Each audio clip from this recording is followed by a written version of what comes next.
नमस्कार शेतकरी मित्रांनो, मिरची पिकामध्ये फवारणी घ्यायची, रसशोषक किडीचं आक्रमण वाढतंय असं वाटतंय. कुठली फवारणी घेतली पाहिजे की टप्प्यामध्ये परफेक्ट कार्यक्रम होईल?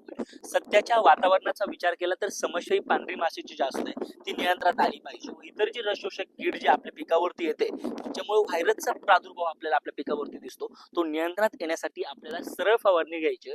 मार्केटमध्ये जे टाकाप आपल्याला भेटतं, अदामा कंपनीचं प्रोडक्ट आहे. डायफेन्थ्युरॉन आणि बायफेन्थ्युरॉन हे दोन मॉलिक्यूल त्याच्यामध्ये आपल्याला बघायला भेटतात.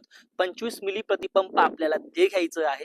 त्याच्यासोबत वापरताना बायो आर 303 जे दमन कंपनीचं प्रोडक्ट आहे, त्याचा डोस आपल्याला 30 मिली प्रतिपंप या हिशोबाने ठेवायचा आहे. कुठलंही चांगलं नीम ऑइल तुम्ही त्या ठिकाणी वापरू शकता, जसं की कॅबीचं ऑर्गॅनिम येतं 10,000 ppm मध्ये, त्याचा डोस तुम्ही त्या ठिकाणी 2 ml प्रति लिटर पाणी, म्हणजे एका पंपासाठी 40 मिली या पद्धतीने या तिघांचा डोस जर तुम्ही आपल्या मिरची पिकावरती फवारणी केली तर सगळ्याच प्रकारच्या रसशोषक किडी त्या ठिकाणी कंट्रोलमध्ये यायला आपल्याला पूर्णपणे मदत होते.